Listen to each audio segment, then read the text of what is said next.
All right, we're back. So let's talk about Final Fantasy VI, you guys. Um, I really enjoyed it. I'm super happy I played it. I can see what people really like about it. Um, I think it holds up. I mean, I don't. I think there are. It was probably like an earth-shattering, unsurpassed game. Um, at its time, and now it's just like a really good game. Like it's not, it's no longer bar setting, but that's fine. It's like it's been out for like when did? All right, let's actually look this up. When did this game come out? Because it was SNES, so Final Fantasy Six. Um, Wiki knows all. Wiki will tell me. All right, it came out in 1994. So for 1994, I would say this game is pretty damn revolutionary. Um, and it's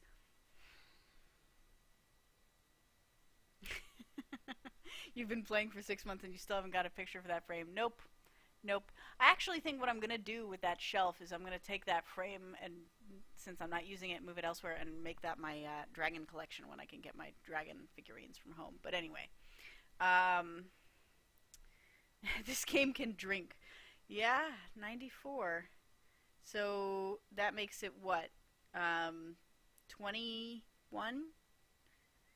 This game, yeah. Yeah. April 2nd, 1994. It's 21 now. Jeez. Um, and I think it's bar setting because it takes its narrative seriously. Like um, it does a lot of silly and weird things, but it's not, and it relies a little bit on like character archetypes and tropes, but they make a specific effort to go in and deepen those characters and um, like make them well rounded and make them nuanced and make us actually like care about them and give each of them a relevant backstory, and it's really well, like, that's really well done. No jet lag. My dragon collection doesn't fit on. I mean, it fits on one shelf at home, but the shelf is like takes up my entire wall. But I can put like the nicer parts of the dragon collection there. Um, yeah, so the character work is really good, and I'm impressed by they do a lot of interesting things mechanically. Just it feels really nice that each of the characters has a sort of like custom mechanic that's just their own and that's suited to them. Like Sabin is martial arts, so it's about like remembering your forms, and Cyan it's about patience, and Tara's is related to her ability to the fact that she's half Esper, and um, Celeste's is related to her martyr complex, things like that. Like it's well set in that sense, and they do some really neat stuff where they stuff that they could just put as cutscenes, they make somehow interactive. Things happen during fights.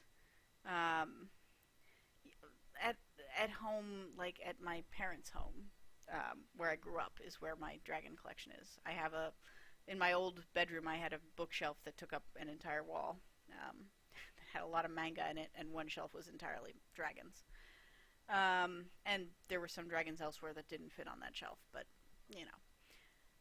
Sorry, I keep getting distracted. I do love talking about dragons. Um, there was like just enough sort of side content and like interesting hidden stuff that it felt like you wanted to pursue it without it being super overwhelming, and like you had to fetch every nook and cranny. Uh, that said, like, it's not without the problems of its genre. Like, grinding and random battles. Like the fact that one of the most useful and valuable items in the game that you can totally miss, like it's an optional item, is the one that lets you skip random battles. Like that's a bad sign. Like if it's like, oh, thank God, this item that lets me avoid the primary mechanic in the game, like that's a bad sign. But um, the I think most of those are attributable to what it's coming from, and given that as a starting point, it does have a lot of interesting divergences. Um, I think Buxter McGee was like asking how I felt it compared to Chrono Trigger, which I have also played, although it was a long time ago. Um, and I think Chrono Trigger did more in terms of um, just being mechanically unique. Because Chrono Trigger had the whole time travel mechanic thing, which was really interesting. Um, and no fighting in chat, guys. Be nice to each other. Um, and Chrono Trigger had, you could avoid random battles on the overworld map, which was nice. Like you could see the enemies and you could walk around them. And yeah, they had a lot of the like regular, just straight up mechanical menu-based combat stuff, but they also had like dual techs were interesting, and they sort of did some interesting stuff mechanically. And they have that brilliant sequence towards the beginning with the trial scene, where which my friend Teddy has like written a paper about this idea of like games watching you and how incredible that is, and like paying attention to your actions, and then occasionally like the game's letting you know that the that the game has been watching your actions, which is pretty cool. Um, that said, I don't remember the story of Chrono Trigger that well. Like, I don't remember most of the characters that well. And maybe it's just been because it's been a long time since I played it. And maybe part of that is playing it on stream for, like, literally so long. Because I had to take these breaks during the week. Like, maybe that means that because I was with you guys and I was playing it so long, I bonded more with these characters. Was Chrono Trigger after this one? I don't know. Somebody can look up that timeline for me if you want. But I mean, they both have their strengths and weaknesses. I remember Chrono Trigger as having a lot of like tedious side content as well. That's actually why I never finished the game, is because I got to the point where I could face the final boss, and then I started in. I'm like, oh, I'll do the side quests before I go face the final boss, and there was just so much to do that I was like, never mind, and I just didn't play anymore. Chrono Trigger and Seiken Densetsu were 95. Okay, yeah, so Chrono Trigger came right after this. And I can sort of see that. It has the same sensibility where they clearly tried to give depth to the characters. Like I said, I don't remember the characters having as much depth and backstory in Chrono Trigger, but again, that might just be because it's been a while since I've played it.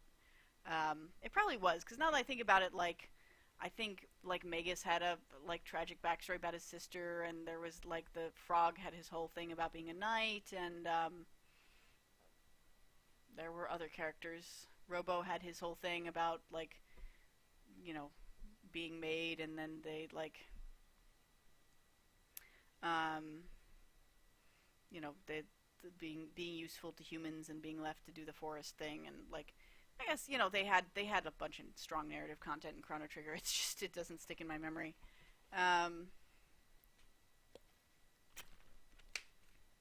And if Chrono Trigger does come next, it's nice to see that they did also iterate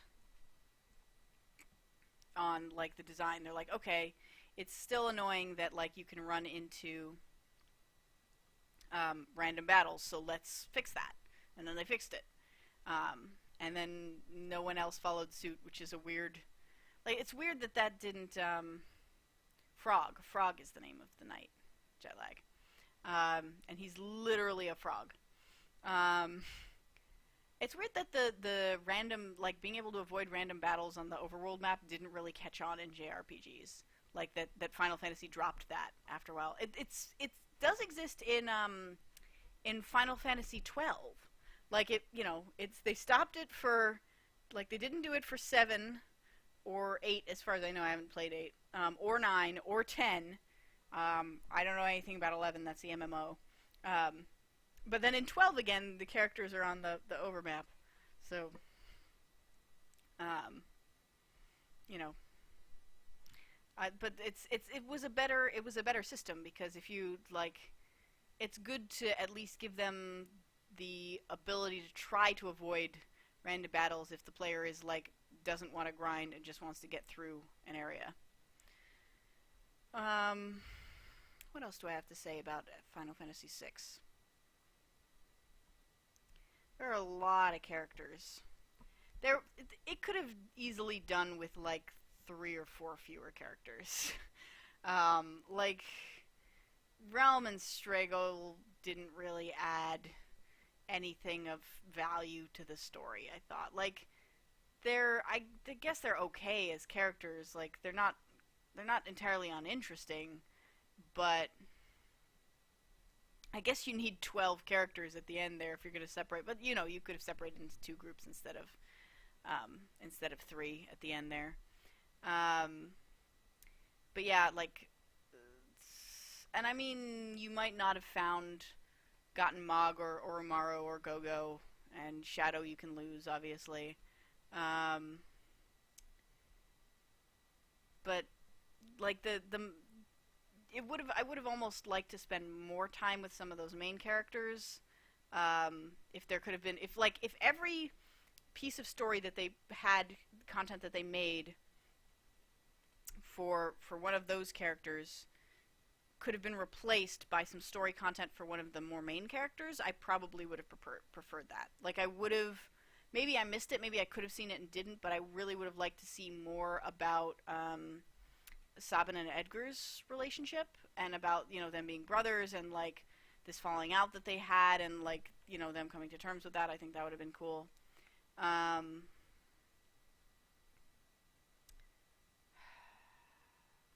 I mean, much as I loved Cyan and I'm super glad he was in there, he's sort of a redundant character also.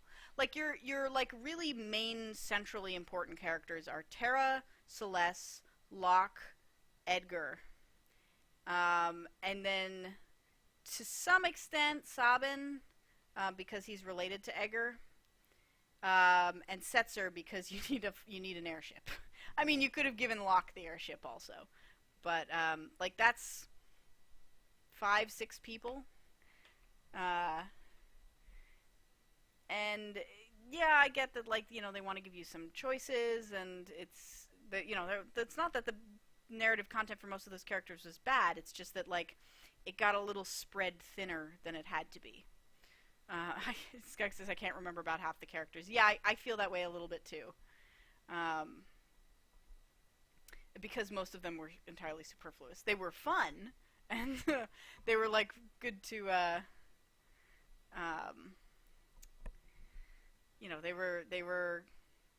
they were fun to play as. Like it was even neat to see Umaro in there. Like Mog, we had a blast playing as Mog. Maybe next week instead of a stream, I'll get you guys the Mog playlist. Maybe that'll be my goal for next week. Um, yeah, I really wish that like they almost did something interesting with Sabin and Cyan, and in 1994 you're not going to have a game with canonically gay characters. Like it's not going to happen. It would be fantastic. But like that's what game from that era was that progressive, right? But you still like they almost started to have a thing at the beginning where like Cyan kind of bonded with Sabin because like his master had just been killed and his whole family had just been killed, and like he's a knight and he needs someone to serve, and so he's sort of like imprinted on Sabin like a little duckling, and that was kind of touched on a little bit in the beginning. Um, like when they first met, and there was that weird scene in the inn where like Cyan got freaked out by the fact that there was a prostitute there. So like that could have been gone into deeper. If you had to have Gao as a character, then like there was also a relationship between Sabin and Gao that could have been gone into deeper. Um, but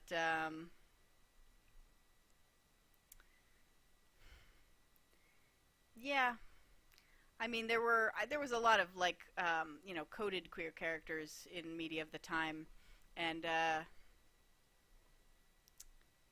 um, like Kefka, I think is in the tradition of like the sort of flamboyant equals evil sort of thing, that with the like implication of flamboyance as being kind of a gay thing. Um, there's a really good documentary that I recommend to everybody all the time, if you haven't seen it, called The Celluloid Closet, which talks about like the different coding of gay characters over time in cinema. And they talk about um, this idea of the fey villain, as I think in part of that, and you'd recognize it. I think if you saw it, it's characters like Scar from The Lion King, right? Who's like sort of like intellectual and dainty and like doesn't want to get his hands dirty, sort of yeah, and Kefka has a Kefka, I think, is coded in that way because he's really fancy. He has like incredibly like flamboyant clothing and so on and so forth. You think Earthbound has a gay character? Well, we will be playing Earthbound probably, so we'll find out. And Buxer says Chrono Trigger had a trans boss. Um,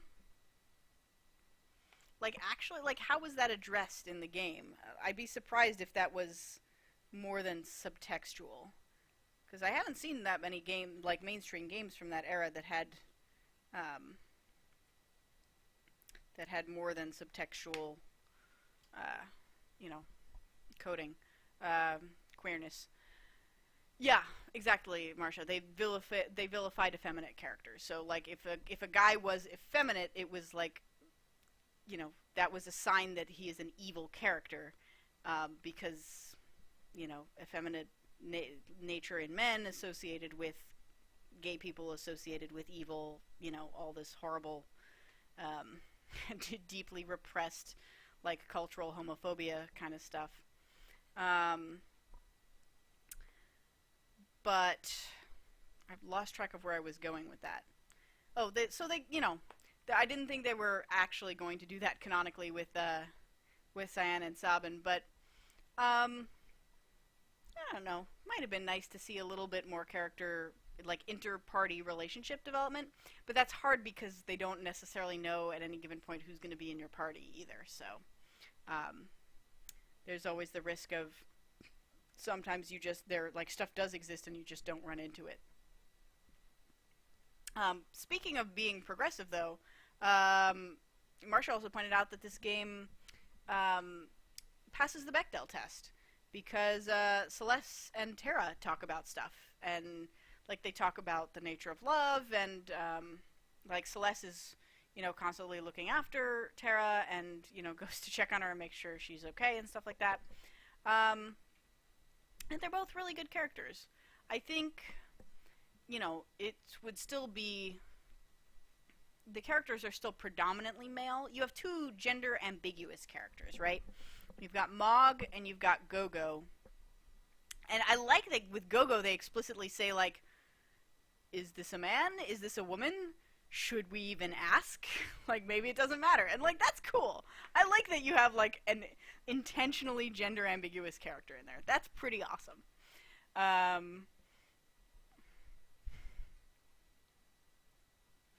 And the, oh, there's a link too. Thank you for that wiki link. Flea.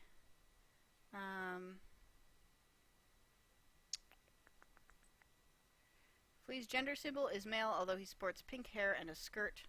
In both games, a secret item can be stolen from Flea. The item is Flea bustier, clearly a feminine garment. Um,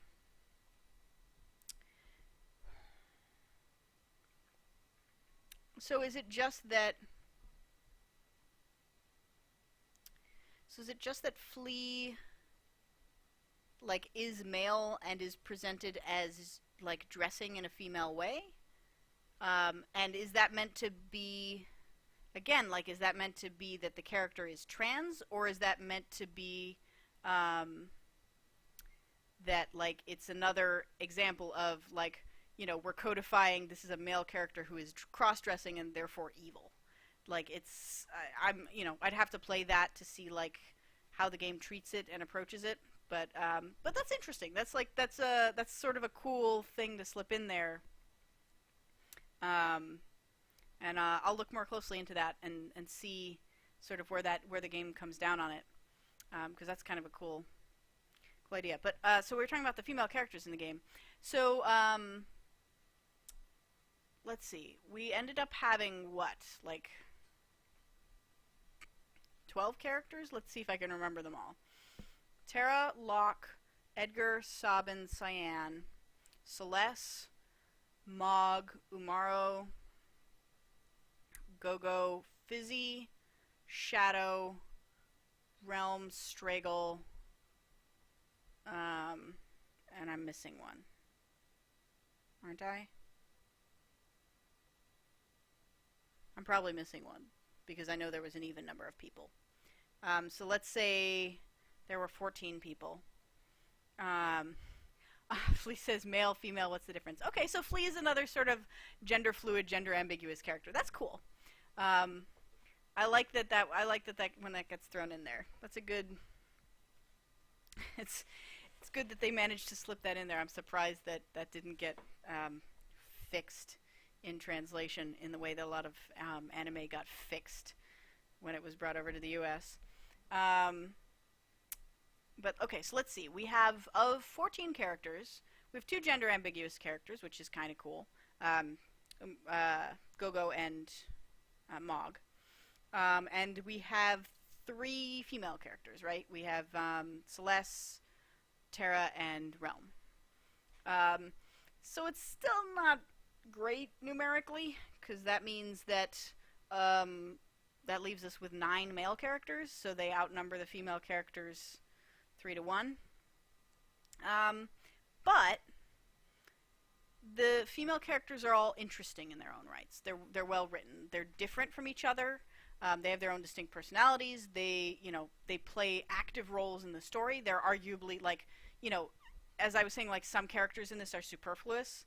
And of the, like, whatever we said, there was like 5 non-superfluous characters, and 2 of the women are those characters. Like Celeste and Terra are both central to the main plot, and play big roles, and that's really awesome.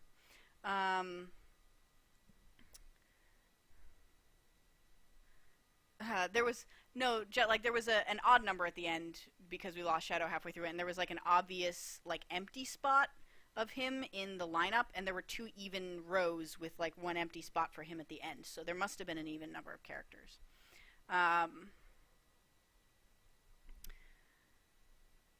But it's so I liked, and even like there was a weird choice to make like the really like sexually active promiscuous one the small child.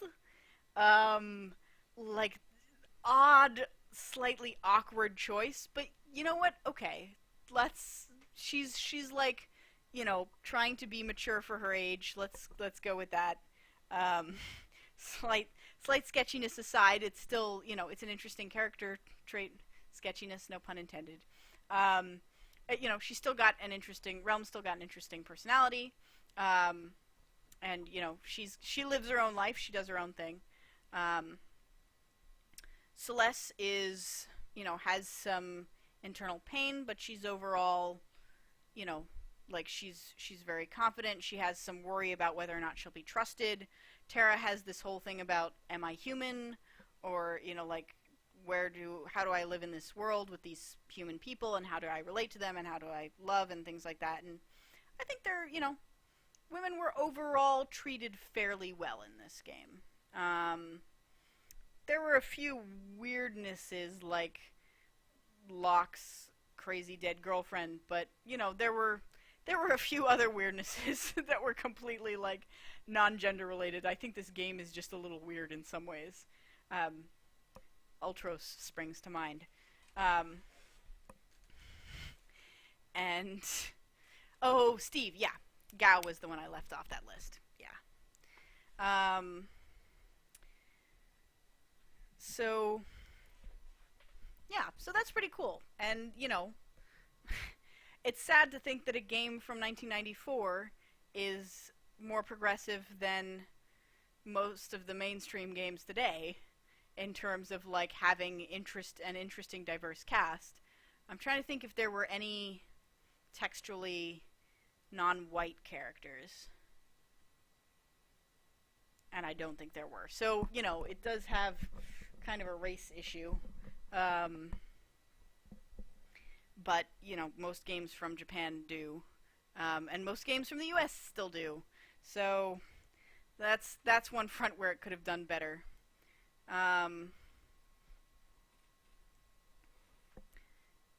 Yeah, there's...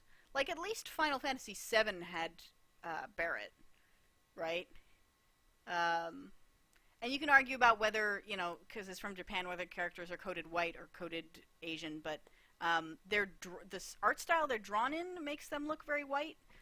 So I tend to go with they are coded as white characters. Yeah. I'm trying to think if Final Fantasy VII had any characters of color other than Barrett. I'm not coming up with any.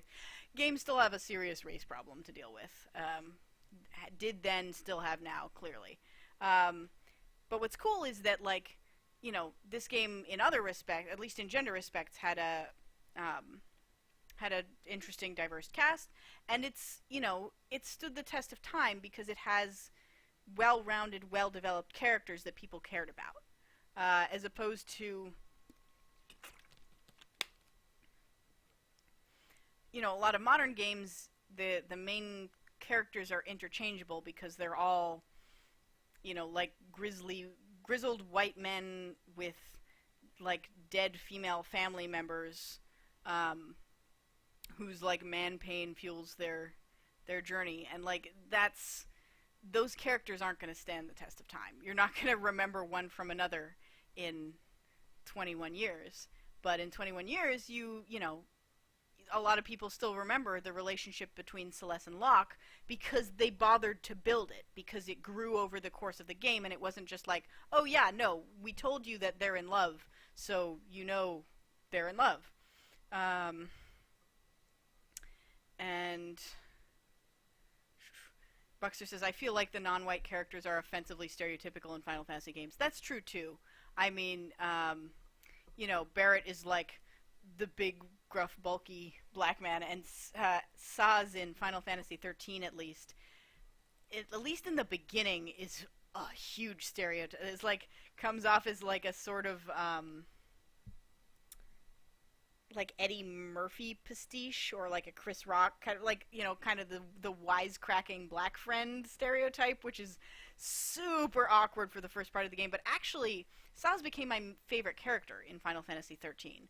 Because Final Fantasy 13 was all about everyone had, like, a really horrible, tragic backstory, including Saz.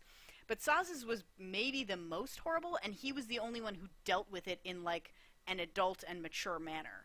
And, like, actually, like, it wasn't a fueled man pain kind of thing. It was like, my life sucks, but what can I do? I have to try and keep going and keep living my life. And, like, he actually, I thought, was a really interesting, complex, and ultimately, like, the best character in that game. Plus, he had a baby chocobo that lived in his afro. Like, that was adorable. But so yeah, I was saying, like, we were watching Thanarod played for Sunday Game Club Deus Ex 3, and there's like, towards the beginning, there's a scene with the main, angsty male main character and this female scientist lady, and they have, like, 2 lines where they hint that there might have been a little bit of a romantic thing going on there. Like he like comes up to her and like puts his hands on her shoulders and says like something nice to her when she's stressed out, and then at one point in an elevator she starts to say something to him and then stops because somebody else comes in the elevator, so we don't know what she was going to say. Like, that's the whole sum of their interactions, basically, of their like romantic interactions before she is kidnapped, like, you know, injured and kidnapped, and we are expected to like to believe that this is the justification for fueling, like, you know, this is fueling the main character's like rage and pain, and it's just so like you know, by the book fridging, kind of like just useless, that it's really just unpleasant, and just I don't, you know, like I if you're gonna put it's so important to make someone happy. Sorry guys. Make just one someone happy. Sorry, there's a that wiki link that about Flea was playing an ad in the background. My bad. Where were we? Let me bring the chat back up.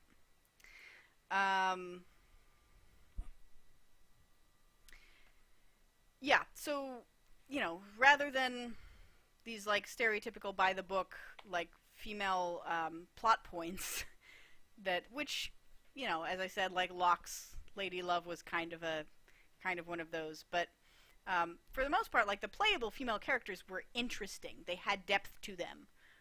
They had backstories, and they had agency in the narrative, and that was really awesome. And that's why we remember Locke and Celeste's romantic narrative, and you're not going to remember who the fuck Scientist Lady was in Deus Ex 3. I don't remember her name already. I didn't remember her name while we were still watching Thanarod play the game. Like, that's how little I cared about her. And then somebody, oh yeah, Guns of the Hellguest says in chat, Vanille was the most annoying character in Final Fantasy 13. Agreed. Vanille was hands down the most annoying. For me, Snow was next. And I know most people say Hope, but I liked Hope because Hope tried to murder Snow in his sleep with a knife, which is exactly what I wanted to do to Snow. And so I felt like Hope and I had a bond. But yeah. Hey, Valtteri Fitty, yeah! We're done with the game. We're just, we're discussing it. But anyway, I think that's probably mostly what I have to say about the sort of progressiveness in FF6. It's, you know, I wish more games were that progressive and spent that much time on their character development. And even RPGs now, like, that have 50 hours, like, much as I adore the Kingdom Hearts series, and I you know, I love it to bits, Kairi is a non-character. Like, she could be interesting, but they did nothing with her.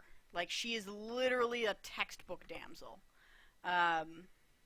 She is a princess who exists to get kidnapped. And it's, you know, that's a shame. Because if you have that much time in a game, you have time to do some character development. Especially if you make your characters playable. And, you know, I don't know. I mean, to be fair, everybody in Kingdom Hearts is kind of an archetype, and I get that, but over the course of the games, they've added some more depth to some of the other characters, and Kairi is still mostly untouched. Hopefully she'll be, like, more interesting in Kingdom Hearts 3. They've sort of hinted that she might be a more central character. But I'm going to switch to another topic. Someone asked, Guns of the Hellgas asked, which was easier to manage, Espers or Materia? So I like mechanics where you use something for a while to level up permanent benefits. And I don't 100% remember how the materia system worked. I know, like, weapons had slots in them, and you put the materia in the slots, right? And then as you use the weapon, the materia got more and more powerful, but the materia kept its level, so you could take that leveled up materia and put it out of that weapon and into another one, right? And then you could fuse materia into stronger materia, if that if I'm remembering right. I think that was a more complex system, which was interesting. I do like the Esper system of you hold on to this one to train up powers for a while and then you switch it over. I never used the summon abilities of the Espers. Like, summons never seemed worth it, and it's because they used so much. They cost so much MP to summon. Like, if you can only summon them once per battle anyway, why not just make them free? Because otherwise, you know, my spells I have more control over and are better for the most part. Why would I bother summoning anything? Why would I bother wasting the MP to summon something? I feel like that mechanically was a weak point. The way that Espers were, the summon part of Espers, I think in FF6 was kind of a weak point. I don't remember really loving the materia system, but I do remember like engaging with it a lot, which is a pro. Like I did stuff with it, so clearly it mattered to me in terms of gameplay. Trying to think like what other systems. The one thing I love about the Final Fantasy system and about Square Enix is they have a formula that works. They know people are going to buy their games regardless, so they could just as easily have kept the mechanics from Final Fantasy 2 or 4 or whatever, and just kept doing the exact same mechanics every single time, but they didn't. Every game, they iterate on their mechanics. They do something a little different. They try something experimental, and sometimes it falls on its face, and it doesn't work, and people hate it. I actually really liked the Paradigm system from Final Fantasy XIII. I may be the only person on Earth who really liked the Paradigm system from Final Fantasy XIII. And, like, the sphere grid in 10 was really cool, because you, like, had physical paths that your character growth went down. That was really interesting.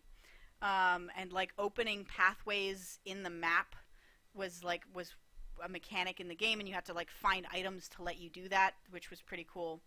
The license board in 12 was complete bullshit. Like that was a stupid mechanic. That was a step backwards. And the Crystarium in 13 was a prettier version of the license board, to be honest. Yeah, I forget what 9 did as well. I think 9 might have been mechanically mostly the same. It just also had, there was a card game that was a huge, like, side mechanic in that game that you didn't have to play, but I forget what it gave you, but you could play a lot of that card game in Final Fantasy 9. I don't remember what it did, but I remember I played a lot of it. And I collected a lot of cards. And I haven't played 8, so I don't know much about 8. But 8, I understand, had dynamic difficulty, which was what they tried there, and then backed the fuck off from in the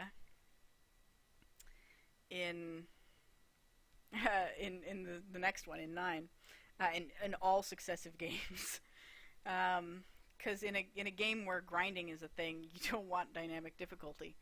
But anyway, yeah, there was the side mechanic of cards in 9, and there was the side mechanic of Blitzball in 10, both of which I spent probably more time than I should have on. I think 12 had a bunch of little hidden side mechanics. Like, I think there was a fishing minigame in one little part of the world that you could go to. But I've already talked a bunch about how, like, 12 was completely overburdened with side content. Was there a name for the Final Fantasy IX card game? Final Fantasy IX card game. Tetramaster was apparently what it was called. Yeah, and there were cards, and they had arrows, and they could, like, defeat things that were in a grid next to them, and stuff like that. Yeah, Tetramaster. You can look it up if you want. So that was a thing. Again, a common issue in Final Fantasy VI, too many things, not enough clear explanation. Yeah, I feel like Final Fantasy VI was still riding on the like coattails of the people have the manual and they will read the manual like assumption. So it's like, of course you know how to use these things. Like, we don't have to tutorialize it. You can just read it in the manual. That said, they did have... I do remember them having some interesting tutorials where they, like, had me do stuff mechanically in the fights instead of just explaining it as dialogue text boxes, which I really appreciated. I thought that was really great. I remember learning Runic that way. I think, learning Blitzes that way. Maybe. But then they sort of stopped doing that. They kind of, like, it's sort of, like, they forgot that they were doing that and stopped doing it for, like, later in the game. But, yeah. Okay. Thanks, Battery Fitty. It was good seeing you. Yeah, I don't know, is there... How would you feel about microtransaction Gold Saucer in the remake? Was Gold Saucer from 6, or was Gold Saucer a thing in 7? I think Gold Saucer was a thing in 7, right? Listen, the only thing I care about from the FF7 remake, because, I'm a sort of outlier in that FF7 didn't make a huge emotional impact. I probably played it too late, because I didn't play it when it came out. And so, like, it wasn't the, like, earth-shattering thing for me that it was for most people. Oh, you do equip items to learn abilities in FF9. Nice. Yeah, I'm lying. I don't remember that at all. To be honest, it's been so long since I've played 9. I remember the main character had a tail. I think the airship pilot was blind somehow. Or he wore, like a bandana across his eyes, it seemed like. And the villain was the main character's brother, who also had a tail. And then the villain at the end ended up being somebody completely different out of nowhere. And there was a card game. That's pretty much the sum total of what I remember from FF9. That and, like, the pilot guy got petrified in a forest at one point, and, like, as part of a narrative event, and later I think you could just go back with a soft and unpetrify him, which is great, because it's, like, for once the actual items they provide you in the game, like, had an actual narrative manifestation, which was fantastic. But I was saying, FF7, the only thing I care about from an FF7 remake is that they keep the cross-dressing scene in the beginning, and they do it in full high def. Because I want to see Cloud in a skirt. Who doesn't want to see Cloud in a skirt? Come on. The remake is episodic. I didn't even know that. I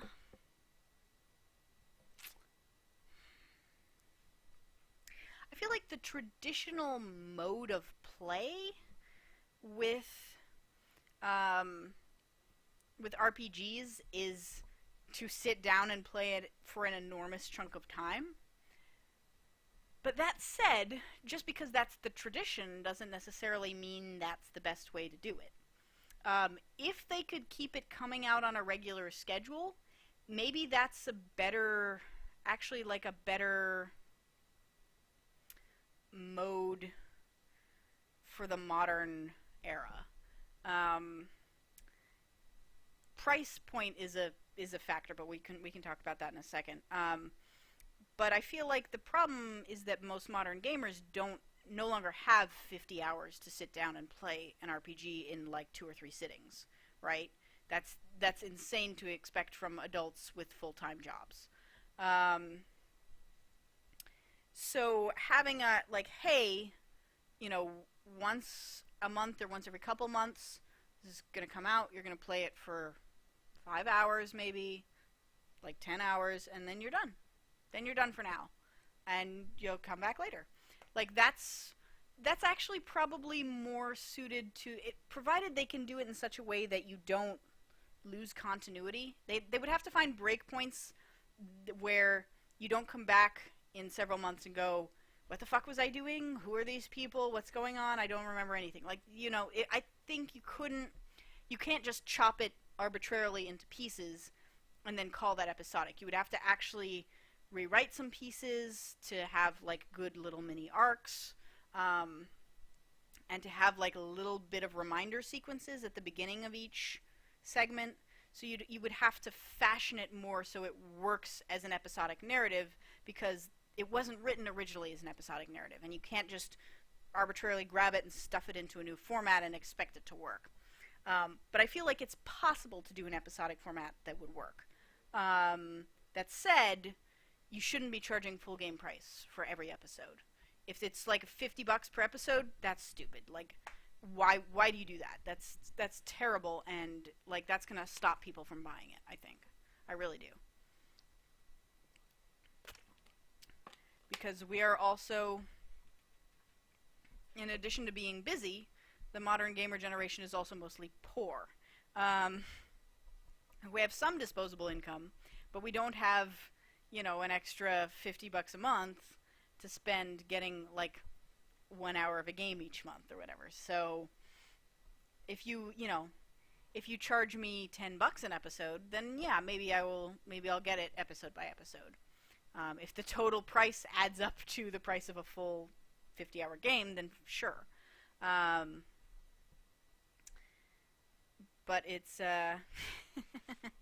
Skunk says, I like the idea of episodic games, but why is it added to games where it doesn't fit at all, aka fuck you Telltale? I mean, like, yeah, maybe. I haven't played that many Telltale games. I played some of the Borderlands, Tales from the Borderlands, but I don't think I think I played the first episode and then stopped, so I'm probably not a good subject, like not qualified to comment on that. Yeah, season pass is the other thing. If you can pay a normal full price up front and then download the episodes for free as they come out, fine, perfect. I'm totally happy with that. I think that's that's actually the ideal, because then, you know exactly what you're paying. You say, okay, I have this game.